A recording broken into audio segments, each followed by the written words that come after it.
The first time Julia Townsend heard herself called stubborn as stone.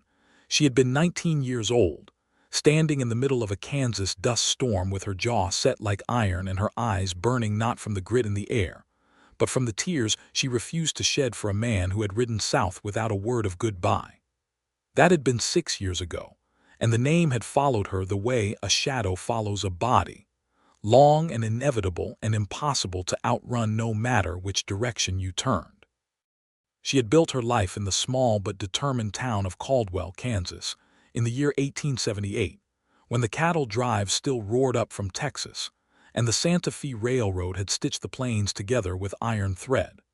Caldwell sat at the edge of the Kishom Trail like a woman waiting at a gate, and it attracted every kind of man: the drifters, the dreamers, the cowboys who came in from months on the trail smelling of cattle and sweat and wanting whiskey and a warm smile in that order. Julia had learned early that most of those men had somewhere else to be once the money ran out. Her homestead sat 2 miles east of town on 12 acres she had claimed under the Homestead Act, land that had been nothing but dead grass and hard clay when she first broke it. She had built the cabin herself with lumber hauled in by wagon from Wichita, had dug the well herself with a borrowed spade and blisters on both palms that had never entirely healed, had planted a kitchen garden that fought the Kansas sun every summer and somehow always yielded enough to see her through winter. The townspeople who watched her do all of this alone had admired her with the particular kind of admiration people reserve for things they consider slightly unreasonable, and the men who had come courting her over the years had left with varying degrees of frustration at what they described as her unwillingness to bend. There had been Daniel Hartley, a cattle buyer from Abilene who had spent 4 months riding out to her property every Sunday, hat in hand, only to announce in the 5th month that he could not love a woman who argued with him about land management. There had been Sheriff Wade Carver, a decent enough man who had wanted her to sell the homestead and move into his house in town, and when she had explained that she would not abandon what she had built with her own hands, he had shaken his head and said she was the most stubborn creature God had ever put breath into. There had been Thomas Elmore, a farmer from 2 counties over who had lasted a full 6 months before telling her over a cold supper that living with a stone wall might actually be more comfortable. Julia had absorbed each departure the way dry ground absorbs rain completely, without drainage, letting it sink down to the deepest part of herself where she kept the things she never showed anyone. She did not chase them. She did not argue. She simply watched them go and then turned back to whatever task was at hand, whether that was mending fence or hauling water or sitting alone at her small kitchen table with a cup of coffee going cold in her hands. The stone in her was not cruelty. It was not coldness. Anyone who had spent enough time watching her would have seen that clearly. She was warm with the Alvarez family who farmed the land to her north, always bringing Maria Alvarez a jar of her preserves in autumn and never refusing to help when their eldest boy needed carrying to the doctor in town. She was kind to the stray animals that found their way to her fence line, and she had once spent 3 sleepless nights nursing a sickly calf back to health when the rancher who owned it had already written it off for dead. The stone in her was something simpler and more fundamental than cruelty. It was a refusal to become less than what she was for the convenience of someone else. She had never found a man willing to understand the difference. Oliver Underwood arrived in Caldwell on a Thursday morning in late April of 1878, and he arrived the same way most things of significance arrived in Caldwell, by way of the railroad. Julia was in town that morning buying seed at Harlow's General Store when the southbound train pulled in with its customary thunder and expelled a handful of passengers onto the wooden platform alongside crates of dry goods and mail sacks.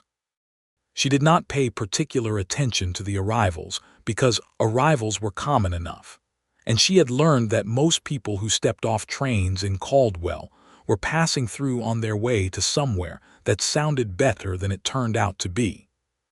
But something made her glance up through the store window as she was counting out coins for a pound of garden seed, and she saw a man standing on the platform with a leather satchel at his feet and a rolled set of papers under one arm, looking not at the town spread before him, but at the sky above it, studying it the way a man studies something he is taking serious measure of.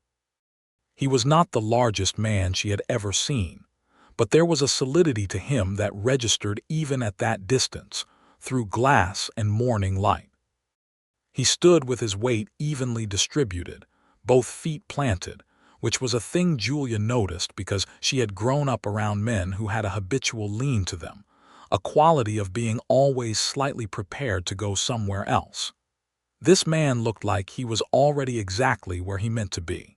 She looked away and paid for her seed.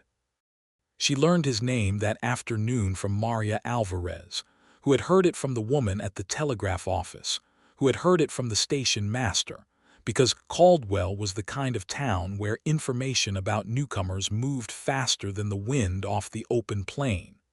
Oliver Underwood, 30 years old, out of Virginia by way of Missouri, a stonemason and builder by trade, and he had come to Caldwell with a commission to build a new courthouse that the county had been arguing about funding for the better part of 3 years, and had only recently managed to finalize. A stonemason. Julia turned the word over in her mind while she drove her wagon home that afternoon, listening to the familiar sound of the horses' hooves on the hard-packed road and the dry whisper of the prairie grass on either side. A man who worked with stone. Something in that amused her in a way she could not have explained to anyone. She did not think about him again for nearly 2 weeks. The next time she encountered Oliver Underwood, it was at the edge of her property, and the circumstances were far less pleasant than a chance glimpse through a store window. She had gone out early on a Monday morning to inspect the south fence line after a windstorm the night before had sounded like it was trying to dismantle everything she owned, and she found him there on the road that ran alongside her property, crouched down in the grass with his hand pressed flat against the earth. He had a notebook in his other hand, and he was writing in it with the focused intensity of a man recording something important. "That is private land," Julia said from her side of the fence, her voice carrying the particular flatness of a woman who has learned to make her points without unnecessary decoration. He looked up without appearing startled, which she noted with a flicker of curiosity. Most people, encountered without warning, showed at least some visible adjustment. He simply looked up and then stood, unhurrying, like a man who had expected to be found. "I know it," he said. "I am not on your land, ma'am. I am on the road." She looked down and saw that he was correct. He was a full foot from the fence line on the public road easement. She pressed her mouth together briefly. "What are you writing down?" she asked. "The quality of the stone deposits in this area," he said.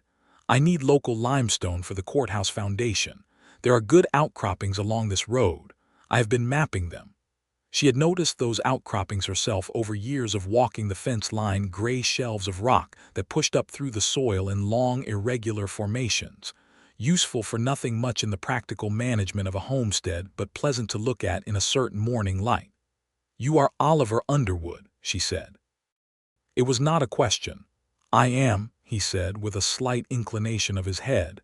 "And you are Julia Townsend. I have heard about your place. You built most of it yourself." He did not say it with the tone of faint incredulity she was used to receiving when that fact was mentioned. He said it straightforwardly, as though it were the most ordinary thing in the world for a woman alone to build a homestead from raw ground up. "I did," she said, equally straightforward. He looked at the fence, which was well constructed, tight wire on solid cedar posts, no lean in any of them. "Good posts," he said. "Cedar, cedar," she confirmed. "Cedar holds in this ground better than pine." "It does," he agreed, and the simplicity of his agreement, free of any suggestion that she had surprised him by knowing this, was the thing that made her look at him more carefully than she had so far allowed herself to do. He was plain in appearance in the way that good solid workmanship is plain, nothing showy or unnecessary, but everything present and correct. His hair was dark and sun-touched to a warm brown at the temples. His hands, she noticed, were a stonemason's hands, large and calloused and marked with small old scars from years of working with stone and chisel. His eyes were the color of river water in summer, a shifting gray-green that seemed to hold more light than the color suggested it should. "I may need to speak to you formally about the limestone outcroppings along the South Road," he said. "If there is a good deposit that runs under the road and onto your property, I would need your permission to access it and possibly work a small quarry site. I would pay fairly." "Come by the house tomorrow morning," Julia said. "I will show you the outcroppings on my side of the fence. Then we can talk about what is fair." She was already walking back toward the house when she heard him say, behind her, "Thank you, Miss Townsend." And there was nothing in his voice but genuine courtesy, no edge of condescension, no undertone of surprise at finding a woman capable of negotiating her own terms. Just plain, clean courtesy.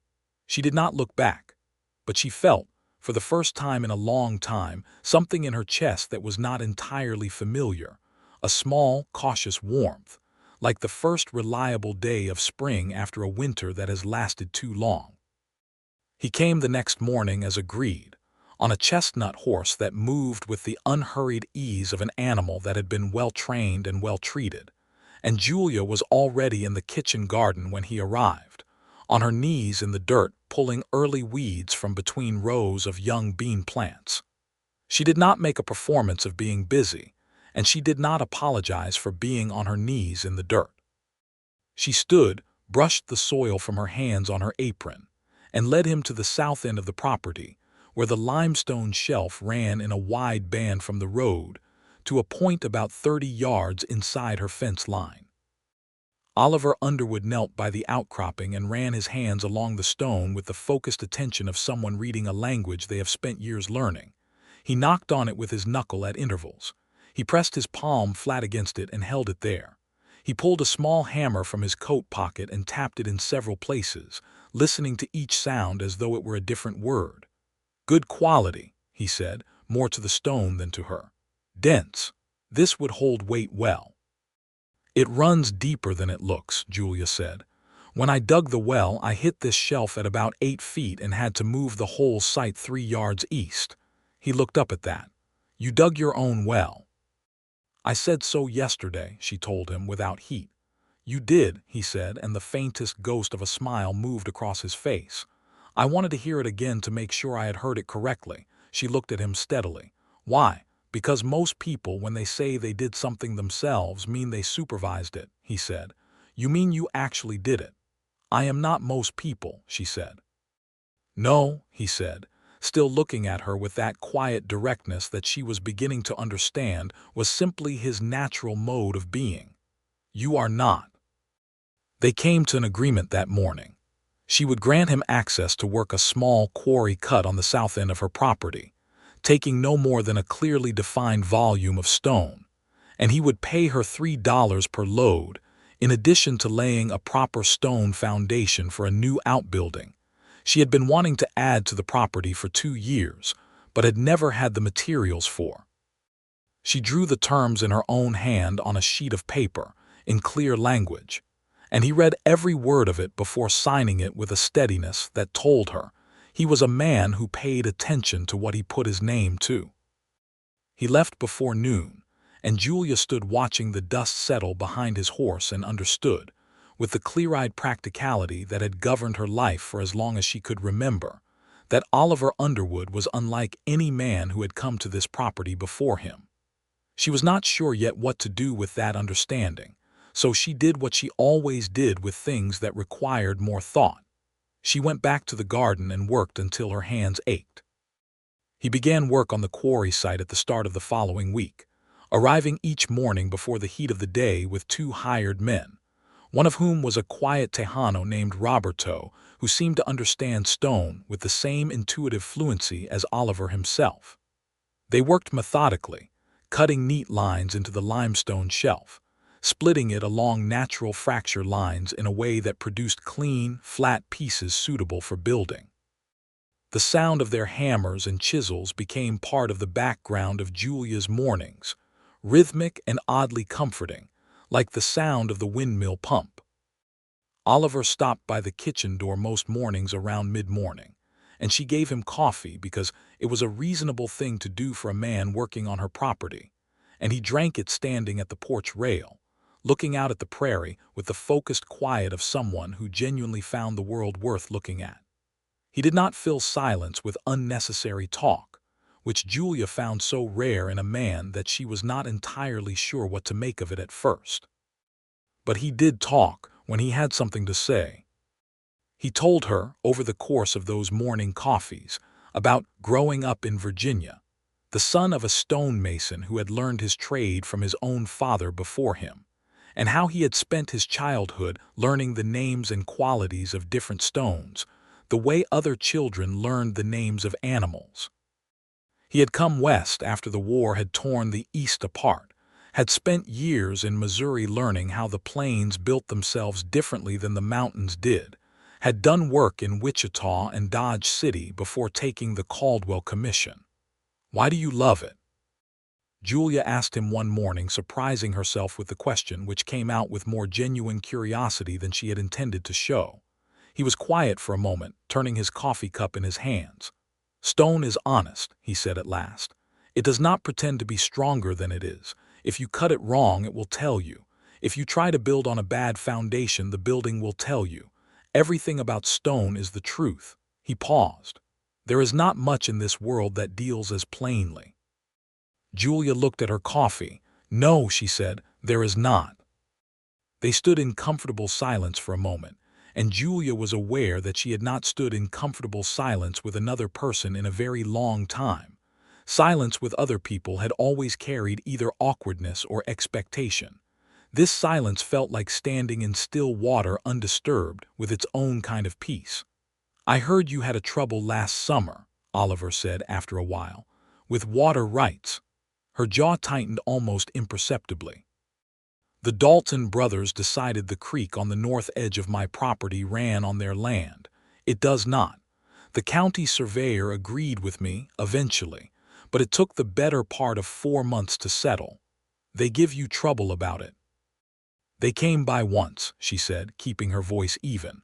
"3 of them on horseback, telling me I should sell the place and stop wasting everyone's time. I told them the survey documents were filed at the county clerk's office, and if they had any further concerns they could direct them to the clerk and not to my front door." Oliver was looking at her steadily. "And they went." "They went," she said. "People generally go when I speak clearly to them." "I believe that," he said, with that quiet half-smile that she was learning to read as his version of genuine warmth. "The ones with sense do." He finished his coffee, set the cup on the rail with care, and went back to his work. That afternoon, walking the fence line as she did every few days to check for any posts that the wind or the ground had shifted, Julia found herself thinking about the way he had looked at her when she described the situation with the Dalton brothers. Not with alarm, not with the particular male variety of alarm that disguised itself as protectiveness, but was really about reasserting some sense of order that a woman handling her own affairs had unsettled, but with something more like recognition. As though he had looked at her and seen someone he already understood. She had not been seen clearly in a long time. She stopped at the far corner post, ran her hand along the solid cedar, and stood looking out at the prairie while the late afternoon light went golden, and a pair of meadowlarks traded calls from somewhere in the grass. The sky over Kansas was a vast and indifferent blue, and the land ran to every horizon with the flat, unadorned honesty that Oliver had attributed to stone, and Julia felt something move through her that she did not have a name for yet, something that started in her chest and moved outward the way warmth moves from a fire, steady and increasing. She was 35 years old.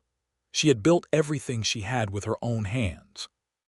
She had been called stubborn as stone so many times that the phrase had ceased to register as insult, and had become, in some quiet, private way, a kind of pride. She had learned not to need what she could not build for herself.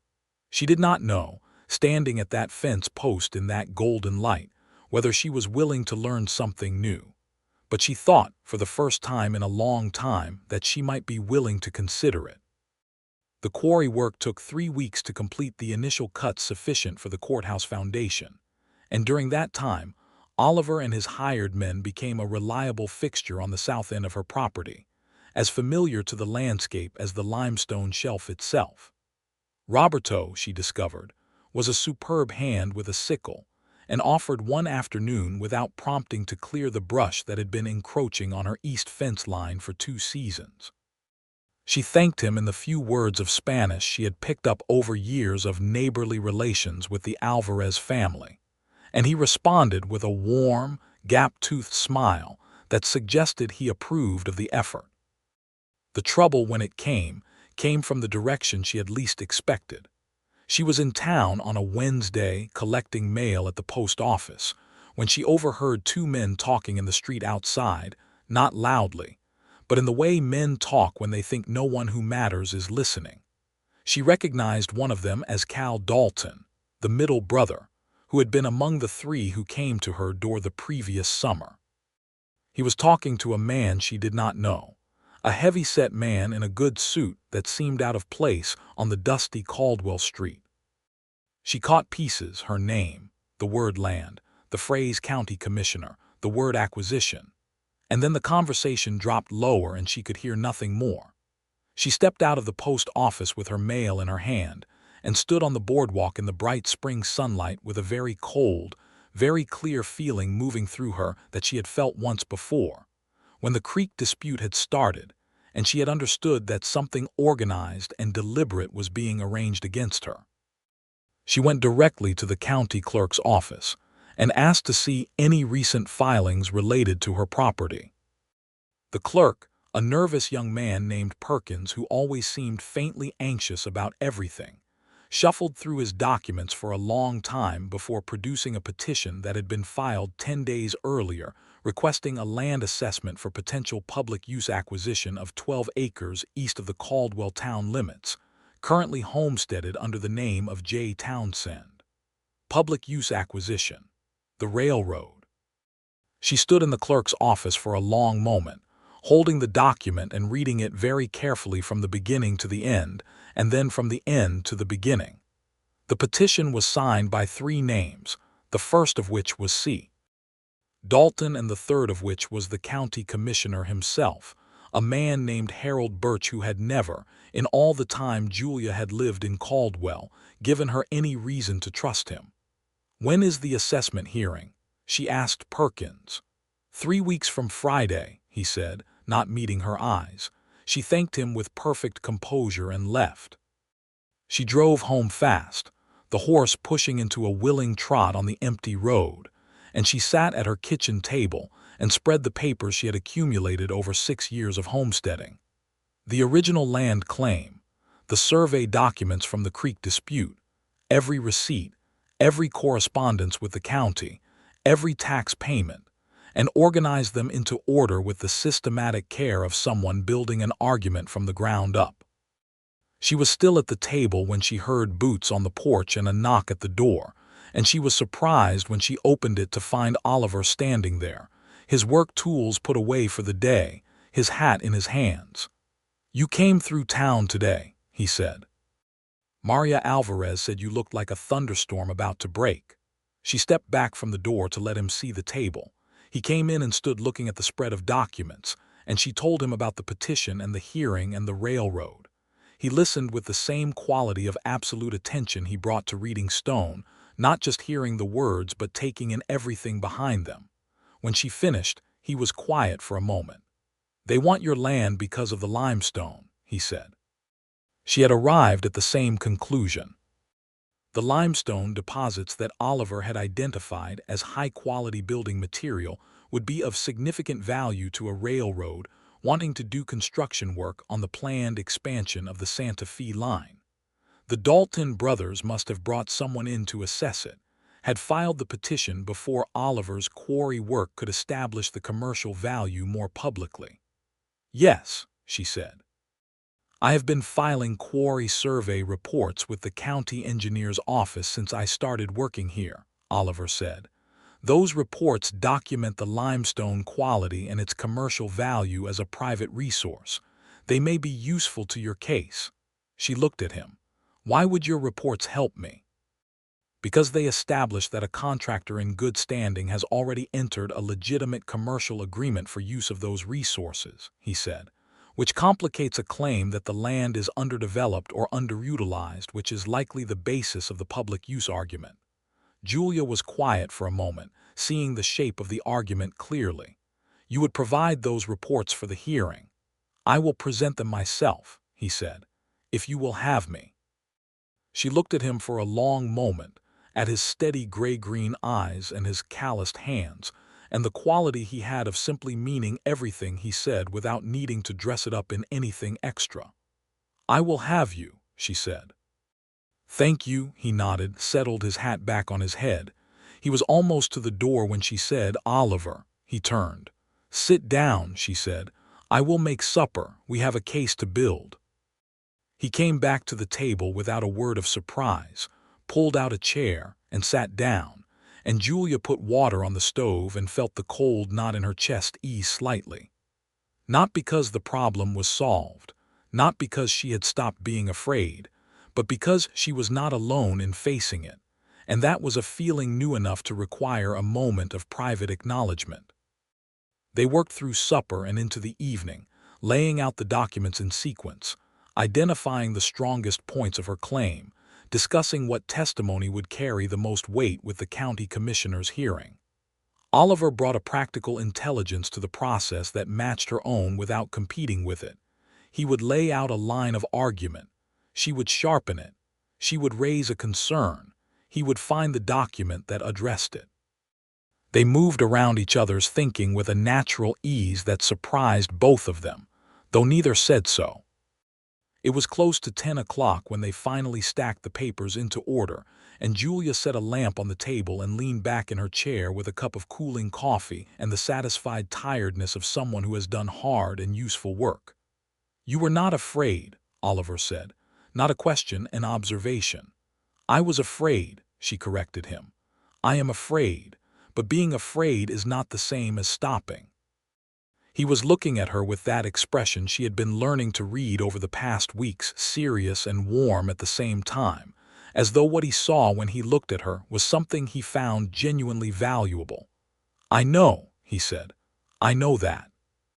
She walked him to the porch and stood in the spring night air while he mounted his horse, the sky enormous overhead and bright with stars, the prairie quiet except for crickets and the distant call of an owl.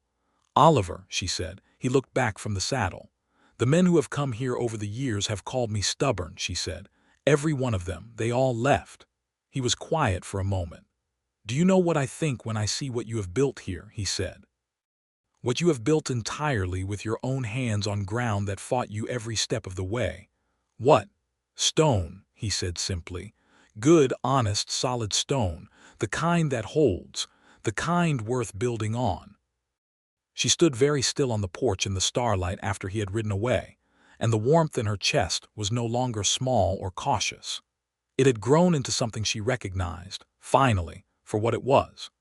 The weeks leading up to the hearing were the most complicated Julia had lived through since the original homesteading period, when every day had presented a new crisis of some kind, and the only reliable option had been to address each one directly and keep moving.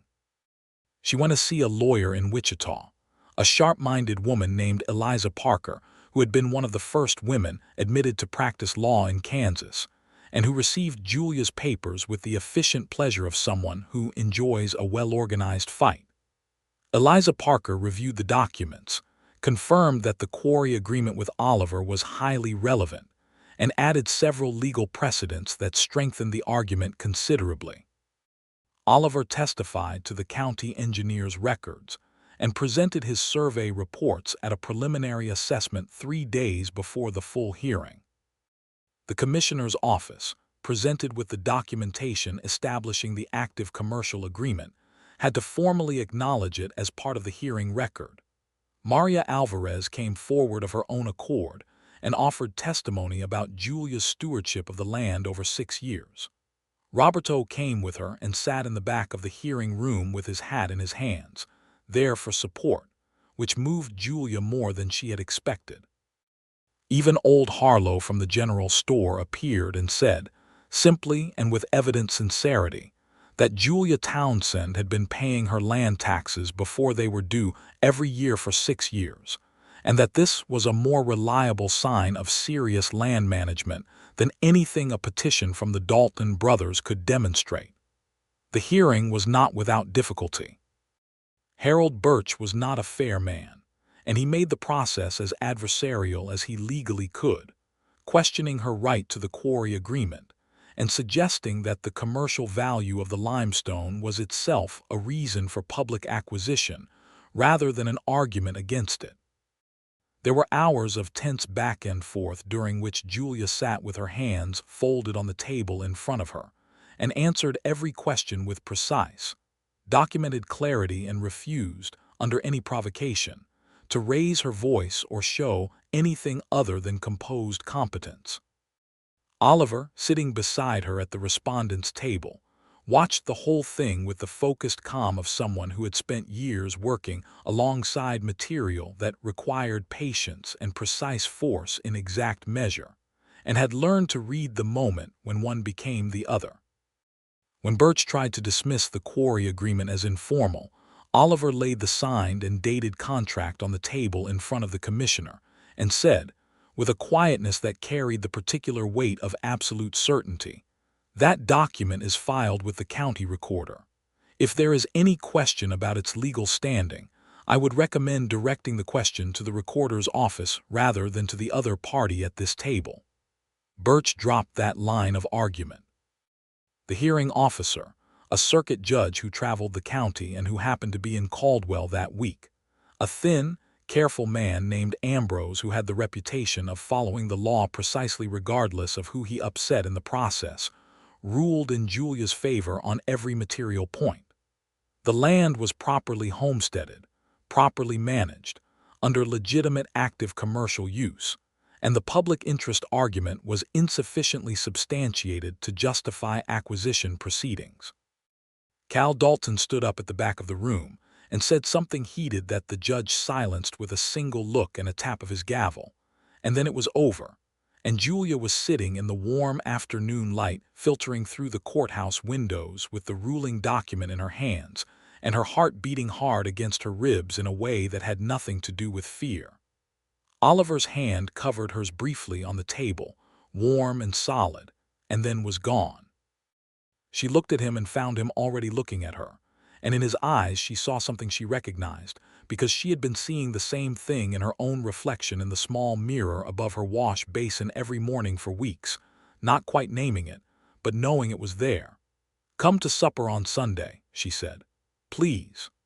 "Yes," he said, without any of the circling hesitation she had come to expect from men who were uncertain of their welcome or uncertain of themselves. Just yes, direct and certain, the way he was about everything. She laughed, a real, unguarded laugh that surprised both of them, and Maria Alvarez, who was nearby and saw it, beamed at them both with the satisfied expression of a woman who has correctly predicted something important. That Sunday supper was the first time Julia cooked for the express purpose of having someone else to feed rather than for simple sustenance, and she found that the difference mattered to her more than she expected. She made the roast chicken that had been her mother's recipe and biscuits from scratch, and a pot of beans slow-cooked with dried chilies from the Alvarez family's last autumn harvest, and she set the small table properly with a cloth she had not used since a Christmas supper 2 years ago. Oliver arrived with a bottle of wine from the dry goods store in town, and a small bundle of early wildflowers, yellow prairie coneflowers and blue wild indigo that he had evidently picked along the road, which was so unexpectedly unpretentious and charming that Julia stood in the doorway for a moment with the flowers in her hands before she managed to say anything useful. "They were growing along the limestone outcropping," he said. "I thought you might like them." "I do," she said. "Come in." The evening had a quality that Julia stored carefully in memory, even as it was happening. The way the lamplight made the small cabin warm against the darkening prairie outside, the easy movement of conversation from the practical to the personal and back again. The discovery that Oliver had been reading the same geological survey reports she had been using to understand her land, and that he had opinions about them that were both more technical and more interesting than anything she had previously encountered on the subject. She told him about growing up in Missouri, the daughter of a schoolteacher father who had believed firmly that knowledge was not gendered, and had educated his daughter the same way he would have educated a son, and how that had shaped everything she was. He told her about watching his father build a stone church in a small Virginia town, how the church was still standing and would still be standing long after both of them were gone, and how that quality of permanence was what had made him understand what mattered. "What made you come west?" she asked. He was quiet for a moment, turning his wine glass. "After the war, everything in Virginia felt like it was built on grief," he said. "I needed to find ground that was not already soaked in something terrible. Out here the ground is hard and indifferent and it does not care about your history. That seemed honest to me." "Did you find what you were looking for?" He looked at her steadily across the table. "I think I might have," he said, "though not in the way I expected." The warmth in his voice and the directness of his gaze made something bloom open inside her that she had been guarding so carefully for so long that the opening of it was almost startling, like a door that has been shut against a cold wind, suddenly letting in a rush of spring air. "Oliver," she said. "Julia," he said. "I'm not going to be easy to love," she said, with the directness that was her essential quality. "The men who have tried have all said I am too fixed in my own ways, too certain of my own judgment, too unwilling to yield on things I should yield on." He was quiet for a long moment, and when he spoke it was with a deliberateness that told her he had thought carefully about what he was about to say. "Every one of those men looked at who you are and called it a problem to be solved," he said. "I look at who you are and see the thing I have been looking for in every piece of stone I have ever worked with, something solid enough to build on and honest enough to trust." He paused. "I'm not interested in yielding. I'm interested in building." Julia looked at him. The lamp flickered slightly in a draft from the window, and outside the prairie night was enormous and full of stars, and she thought of all the years she had held herself together with both hands against the departure of men who had called her difficult, all the years of holding the line of herself firm against the pressure to become less than she was.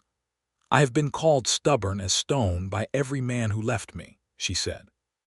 "Stone is what I build on," Oliver said. "It is the only thing worth building on."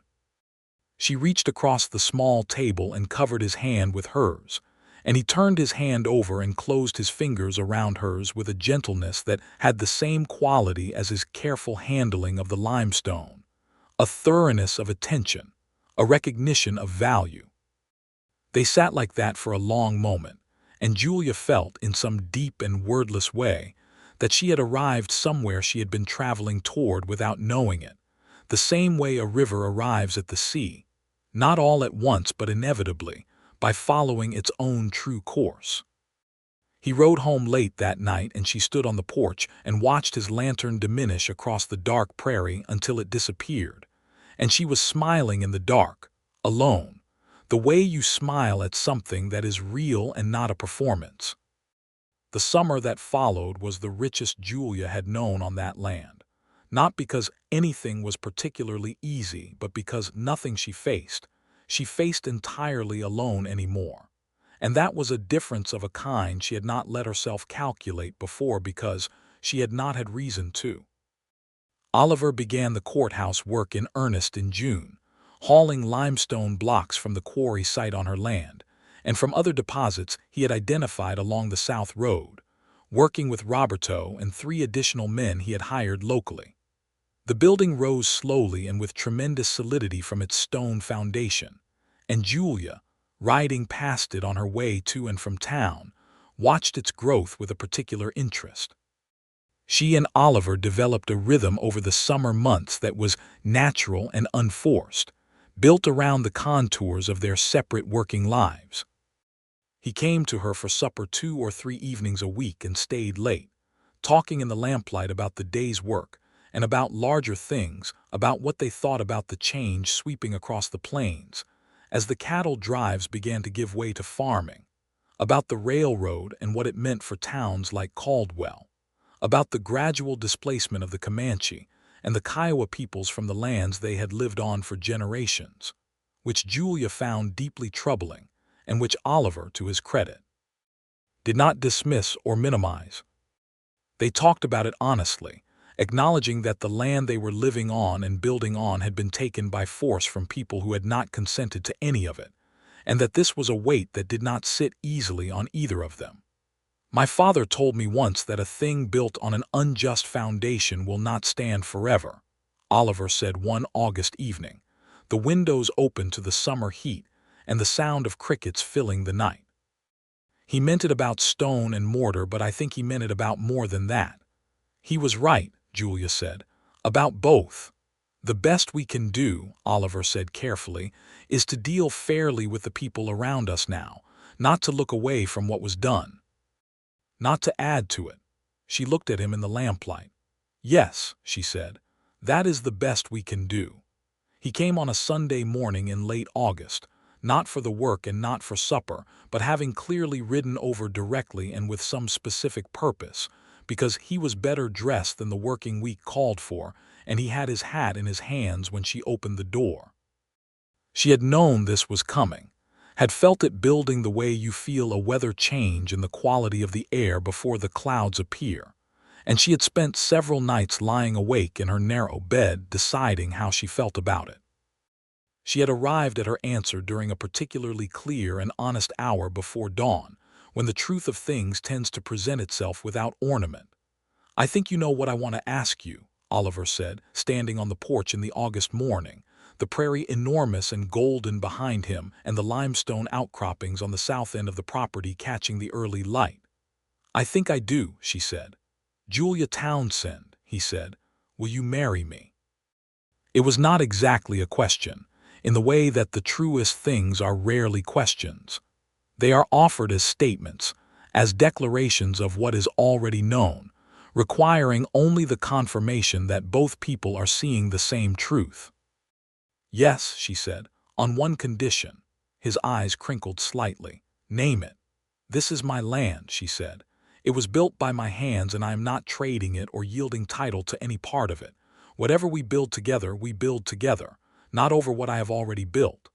Julia, he said, and there was something so warm and certain in the way he said her name that it moved through her like sunlight through water. I would not ask you to give up a single stone of it. I told you, this is what I want to build on. She stepped off the porch and crossed to where he was standing in the morning light and put her hand against his face, and he covered her hand with his and closed his eyes briefly, and then she kissed him for the first time, standing in the August sun on the hard Kansas ground with the prairie wind running through the grass around them. He kissed her back with the same careful, thorough attention he brought to everything, and when they stepped apart, she was breathing differently than she had been a moment before. I will need a ring, she said. I know it, he said. I was thinking a stone setting. Obviously, she said, and they both laughed, standing in the morning together, and it was the best sound the property had heard since Julia had first broken ground on it. They were married in October, at the end of the courthouse construction, which seemed fitting to both of them.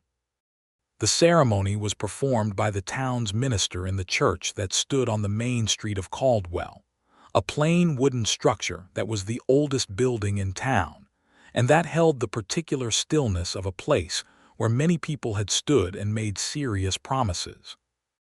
Julia wore a dress of dark blue wool she had ordered from a seamstress in Wichita, and Maria Alvarez put flowers in her hair, autumn asters in purple and white, and Roberto cried unabashedly during the vows, which made Julia love him unconditionally for the rest of her life.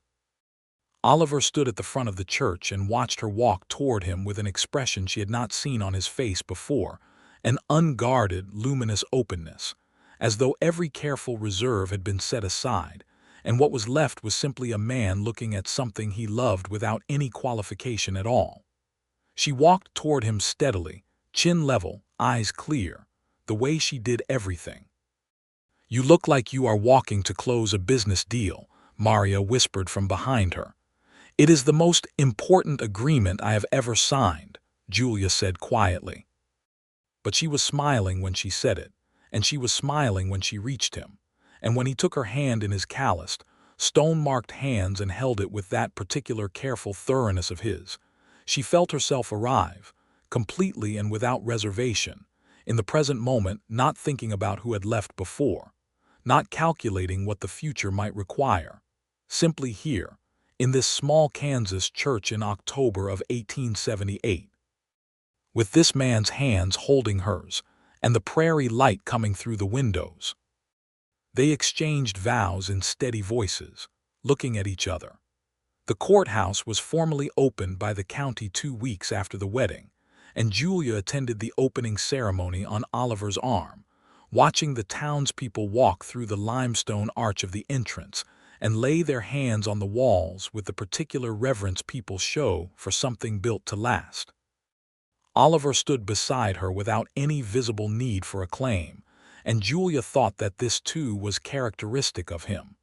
He was interested in the building's permanence, not in the recognition of his part in it. After the ceremony, standing in the autumn sunlight outside the new courthouse, Harold Birch crossed the plaza and stopped in front of them. He looked, Julia thought, like a man who had several things he might say and was choosing the least costly among them. "Good work on the building, Underwood," he said, and then with slightly less ease, "Miss Townsend." He paused. "Mrs. Underwood." "Commissioner," Julia said pleasantly. He moved on, and Oliver said quietly beside her, "That appeared to cost him something." "It should have," Julia said. He squeezed her hand. They moved through that first autumn of marriage and into winter with the ease of people who have been rehearsing their life together without knowing it.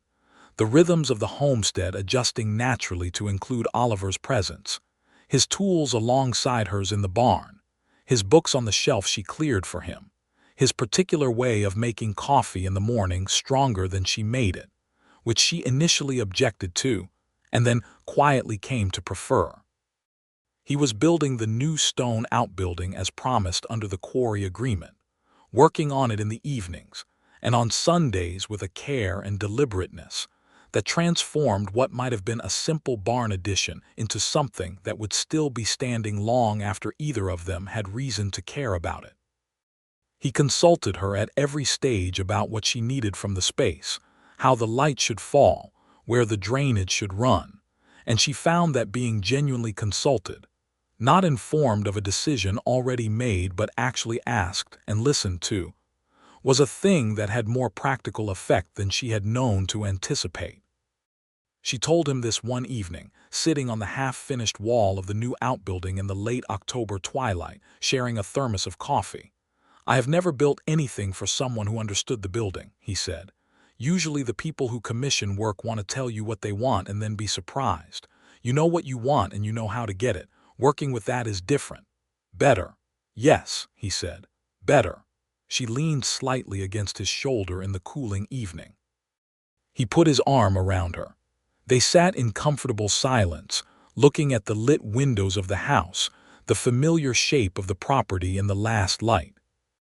"I want to plant the north field next spring," Julia said. "Winter wheat. There is enough water from the creek if we manage the irrigation right." "I know where to get the pipe fittings," he said. "Roberto has a contact in Wichita." "Then we should write to him," she said. "In the morning," he agreed. It was, Julia thought, the best kind of partnership built not on one person's vision and another person's compliance, but on two people's separate knowledge applied to a shared intention. Winter settled over Caldwell with the particular ferocity of a Kansas winter that had been gathering force since October, and the homestead pulled in around itself. The days shorter and the work more interior, mending, planning, reading, talking by the fire in the long evenings. Julia discovered that Oliver was a quietly voracious reader with an interest in natural science and history that matched her own, and they built a habit of reading together in the evenings, sometimes aloud to each other, which was an intimacy she had not anticipated, and that moved her in ways she found difficult to articulate. She told him in December that she thought she was carrying their child. He was very still for a moment, the way he went still when something mattered to him most deeply, the way he had gone still when he first ran his hands along the good limestone and understood its quality. "Julia," he said. "I know," she said. "It changes things." "It changes things," he agreed, and his voice had the particular warmth of a man who is not alarmed by change but is moved by it, honestly and completely. He crossed the room to her and took her hands and looked at her with that luminous openness she had first seen in the church on their wedding day. "Are you well?" "I am perfectly well," she said. "I am sturdy." "You are stone," he said, with a smile that was soft and private and hers alone. "Stubborn as stone," she said. "Solid as stone," he corrected gently. "Honest as stone, worth building on." She pressed her forehead briefly against his chest and let herself be held, which was still a new enough thing that she was conscious of doing it, conscious of the choice and the willingness that it represented. "I hope it is a boy," she said. "I want a boy who looks like you and has enough sense to listen to his mother." He laughed low and genuine and held her tighter. Their son was born in late August of 1879, and they named him William Thomas Underwood after Oliver's father and Julia's own father, respectively. He arrived, as Julia had been at the homestead, determined and loud and entirely himself from the first moment, and he had Oliver's gray-green eyes and Julia's stubborn set to the jaw, a combination that Maria Alvarez, who attended the birth along with the town's doctor, said was going to make him either a great man or an absolute trial, possibly both. Julia, holding him for the first time in the morning light with Oliver sitting on the edge of the bed with one hand at her back, looked down at this new person who had come from the ground of their life together and felt something she had never felt before, a specific, rooted, complex joy that was completely different from any happiness she had previously known, not larger necessarily, but deeper, reaching farther down. "Hello, William," she said. "Welcome to your land." Oliver rested his chin lightly on the top of her head. "Our land," he said. "Our land," she agreed. William proved, in the years that followed, to be precisely what Maria Alvarez had predicted, both great and a trial, sometimes in the same afternoon. He walked early and ran immediately after, and by the time he was 2, he could be found attempting to move rocks from one part of the property to another with a purposeful focus that made Oliver laugh every time he encountered it. He slept badly but happily, was generous with his affections and firm about his preferences, and had clearly inherited the best qualities of both his parents without being especially encumbered by the difficult ones. Julia and Oliver added the North wheat field in the spring of 1880, and it produced well enough that second year to confirm the investment.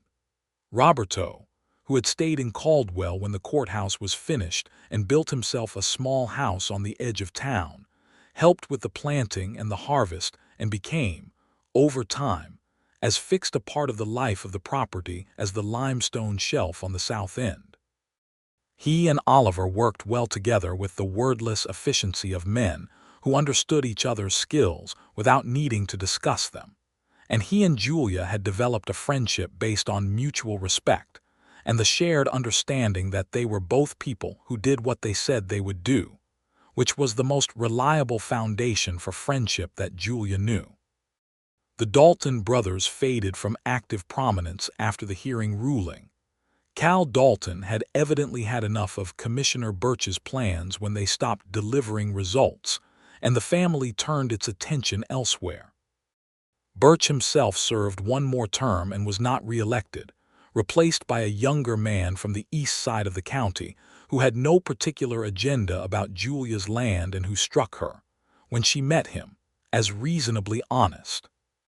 On a clear Saturday in September of 1881, with William 2 years old and managing an exploratory tour of the new stone outbuilding's interior under Roberto's watchful eye, Julia and Oliver stood together at the south end of the property, where the limestone shelf caught the afternoon light in the particular way it did at this time of year, throwing up a pale gleam that ran the length of the visible rock. She had stood in this same spot 6 years ago alone, and felt the first uncertain warmth of something she had not yet allowed herself to name. 3 years and a great deal of living later, she stood here with his hand in hers and the sound of their son's voice somewhere behind them and the smell of cut stone and autumn grass in the air. "I have been thinking," Oliver said. "About what?" "About building something else," he said. "Not for commission, for us. The cabin is good, but it is small. William is growing," and he paused, and his expression held the quality she had come to recognize as carefully managed hope. "I thought we might talk about whether there might be more children." She looked at him. The afternoon light lay across his face, and the years of working in the open had marked him deeper lines around his eyes, a permanent warmth in his skin from the Kansas sun, and all of it was simply him, more him than he had been when he arrived, settled further into his own substance the way limestone settles over time into permanent form. "I have been thinking about that too," she said. And I think a house built of stone would be better than the cabin," she said. "More permanent, better insulated, and I think more children would be better than fewer." He turned to look at her fully, and his smile broke open across his face with the unguarded warmth she had first seen in the church, that luminous thing that was his truest expression. "How many?" he asked. "As many as come," she said. "I am sturdy." "You are stone," he said. "I am," she said, with a pride in it now that was clean and simple and entirely her own. Not the stone of stubbornness, not the stone of defense, but the stone of foundation, solid, honest, willing to hold up everything built on it. He raised her hand and pressed his mouth to her fingers briefly and warmly, and then they both turned to look at the property, the cabin, the new outbuilding, the garden in its autumn state, the north field recently harvested, the limestone shelf gleaming in the afternoon sun. And Julia felt the years of it all laid out clearly, where she had started and where she was, and felt, without any qualification or uncertainty, that she was exactly where she was meant to be. William came running from the direction of the outbuilding with Roberto ambling behind him, the boy's arms full of small stones he had collected from somewhere, and his face bright with the specific joy of a child who has found exactly what he was looking for. He careened into Oliver's legs and held up the stones for inspection. Oliver crouched down and examined each one with full and genuine seriousness. "Good specimens," he said. "This one especially, do you see the color? That is iron in the rock. It makes the stone stronger." William studied the stone with the focused intensity of a small person receiving important instruction. "Like Mama?" he asked. Oliver looked up at Julia, and his eyes were warm with laughter, and with something deeper and more lasting. "Yes," he said, "exactly like your mother." Julia reached down and picked up her son with the practiced ease of a woman strong from years of physical work, settling him on her hip while he continued to examine his stone collection with proprietary satisfaction. He was solid and warm and entirely real, and the October air was full of the smell of harvest and good dry grass, and Oliver rose from his crouch and stood beside her with his hand at the small of her back, steady and constant as the rock beneath the ground. Building the stone house took the better part of the following year, Oliver doing the skilled work himself with Roberto and 2 hired men, Julia managing the property in the meantime and offering opinion at every stage of construction, and taking none of it back once she had given it.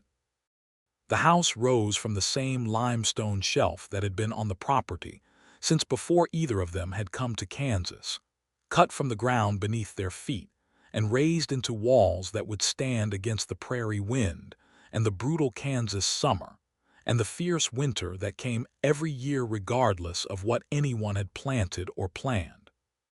It was finished in the autumn of 1882, and they moved in on a cold November day with William underfoot, and the fire lit in the new stone hearth, and the smell of cut stone and wood smoke mixing into something that became, from that day forward, the essential smell of home for all of them.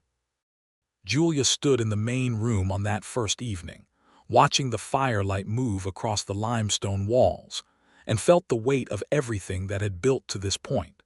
The years of solitude and work, the departures of men who had called her stone as though it were a wound, the land that had given everything she asked of it and asked everything she had in return, the woman she had become in the process.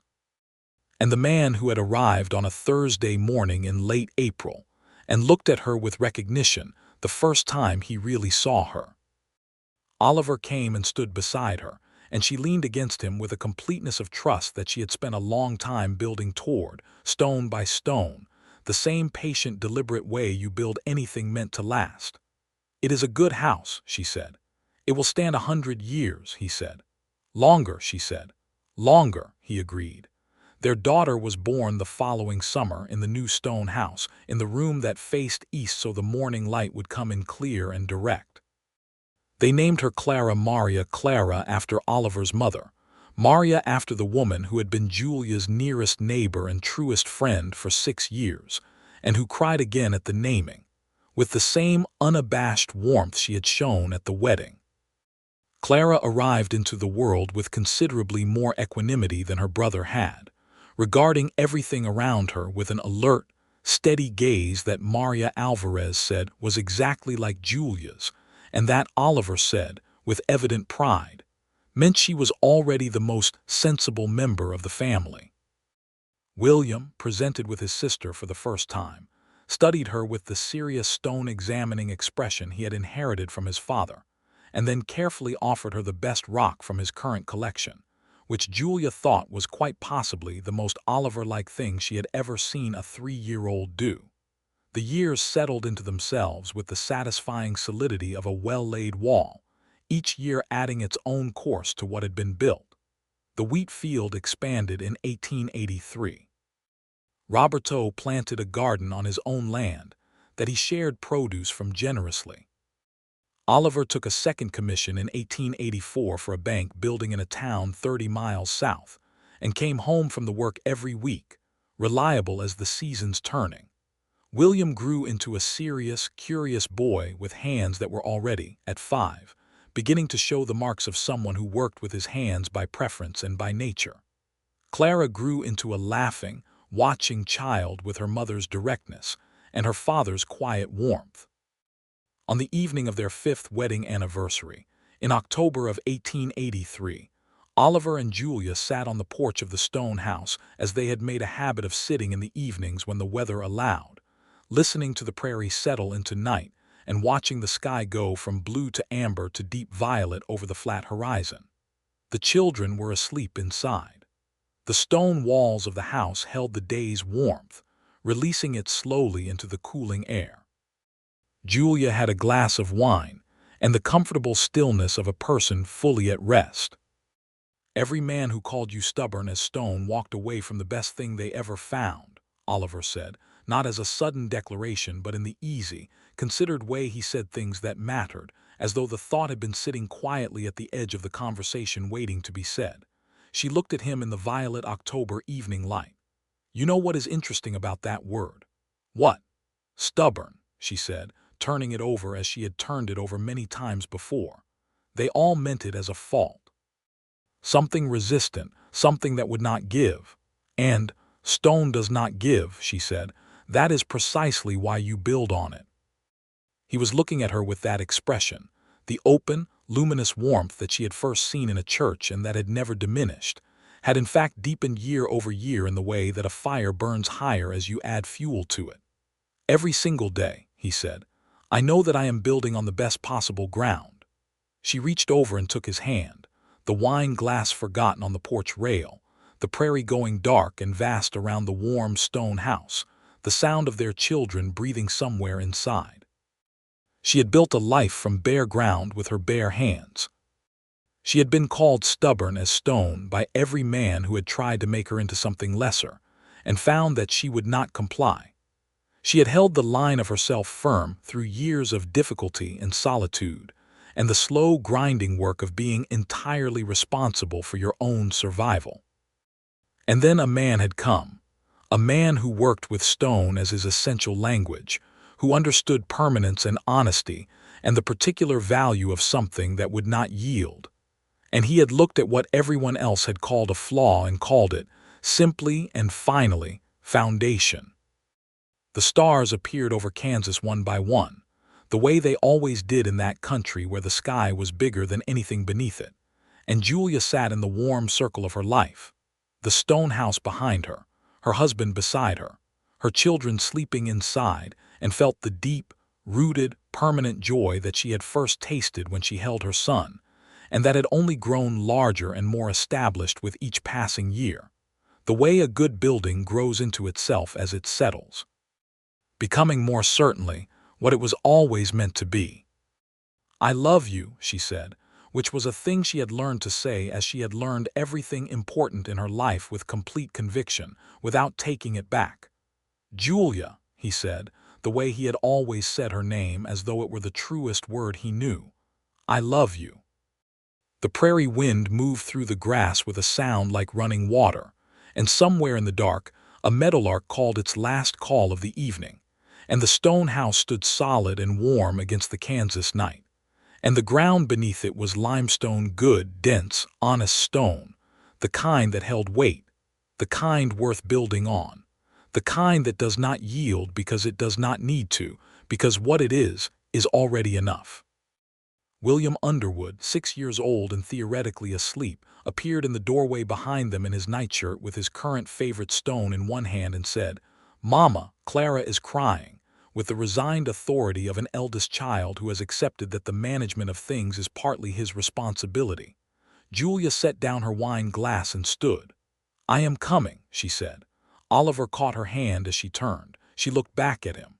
"Thank you," he said. She knew what he meant. She pressed his hand once briefly, and then went inside to tend to her daughter, through the warm stone doorway of the house they had built together on the ground she had held and he had recognized.